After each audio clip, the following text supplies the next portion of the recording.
morning, students. Today, we will discuss the sense organ of hearing as well as equilibrium. We also call them phonoreceptors cum statoreceptors. A pair of ears are present on the lateral side of the head.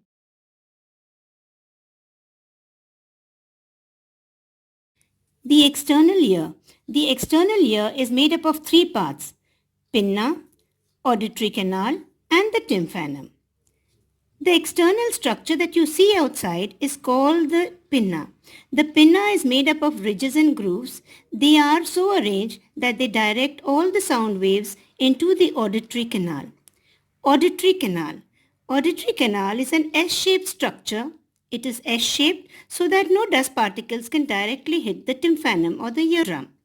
It is lined with hair as well as ceruminous glands. The hair prevent the dust particles from entering inside and also prevent any type of insects from coming in. The ceruminous glands secrete the wax. This wax has a peculiar smell which actually deters the insects from coming inside. And that is the reason why insects rarely enter the ear even though it is open all the time. Tympanum or the tympanic membrane, also known as the eardrum. It is a flap-like structure lying at the end of the auditory canal. It is the structure which actually passes the sound waves from the external ear to the internal ear. After that comes the middle ear. The middle ear is made up of the ear ossicles, basically three bones: malleus, incus and stapes. Malleus, incus and stapes. The malleus is connected to the tympanum or the tympanic membrane at one side and the stapes to the oval window, also known as fenestra ovalis. It is an aperture which opens into the inner ear. Lying just below the oval window is the round window, also known as fenestra rotunda, opening into the inner ear. There is another opening over here, which is a tube which is known as the eustration tube, which connects the middle ear to the pharynx.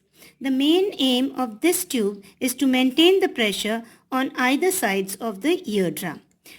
Under normal conditions, the eustration tube is closed, but whenever there is a change in pressure, it opens to equalize the pressure on either sides of the eardrum. The internal ear is also known as the membranous labyrinth, which is fitted into a similar shaped structure called the bony labyrinth.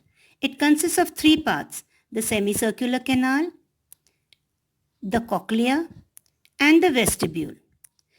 The internal structure is a little complicated, and to understand this, please listen to what I am saying very carefully. Suppose we open the cochlea. It will look something like this. It's a rounded structure, but if we open it, it will look like this. This is the bony labyrinth. This one is the bony labyrinth. And this is the membranous labyrinth.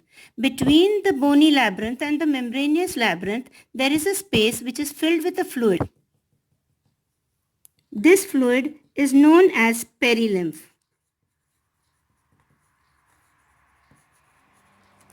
And inside this, there is again a fluid which is known as the endolymph.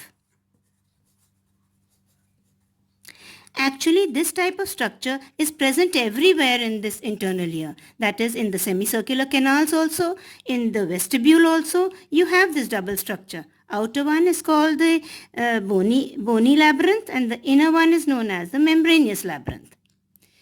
Understand this properly and then we will go into the structure of this. The opening, that is the oval window, is present on this portion here, on the top one, and the round window is present on this.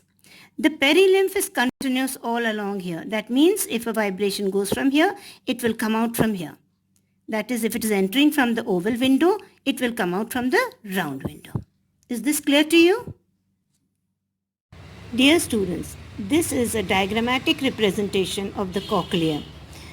Now, I have already told you that you have an outer covering which is known as the bony labyrinth and an inner one which is known as the membranous labyrinth.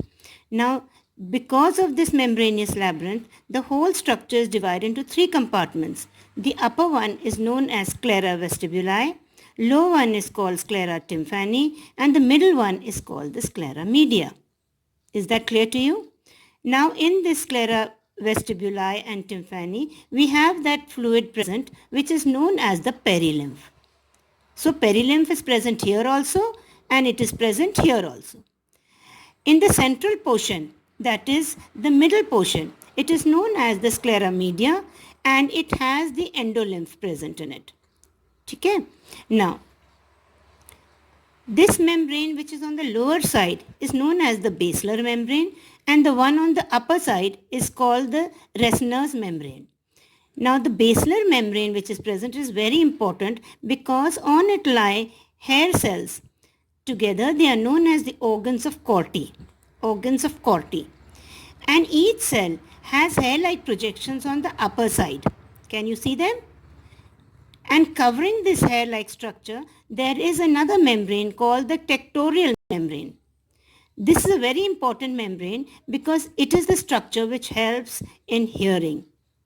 Whenever the sound waves are produced and they come and they bring about a change in this area or even this area, it brings about a vibration. Because of this vibration, the waves that are produced, the hair press against the tectorial membrane and this tectorial membrane then sends impulses to the brain and sound is heard. Dear students, I hope you have understood the structure of the cochlea well. Now we move on to the next part, that is the vestibule. This is the vestibule. The vestibule is made up of two parts, utriculus and sacculus. Now this is responsible for static equilibrium, that is when a person is at rest. For example, you are sitting in a car and you suddenly apply brake. Then you will move in the forward direction. This is static equilibrium. That is, you were at rest and now there is that movement. Over here, there are also present hair cells, which are known as macula. They are responsible for sending messages during static equilibrium. Next, we move on to the semicircular canals. The semicircular canals are at 90 degrees to each other and thus they represent the three planes. If there is any movement in any of the planes, these semicircular canals will detect it. Each semicircular canal is swollen at one end and is known as the ampulla. In this ampulla, again you have the hair cells present and they are known as crista. They send information for dynamic equilibrium, that is equilibrium when you are in motion, usually circular motion. Okay, have you understood so much? This is for dynamic equilibrium, semicircular canals, and this is for static equilibrium. This is basically the structure of the cochlea. In the next lecture, I will explain the working of the ear, that is, how sound is produced and how it travels along the outer ear, middle ear and internal ear and how it goes to the brain.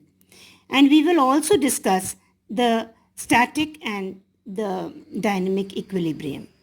I hope you have understood this properly and you have no problem. Thank you.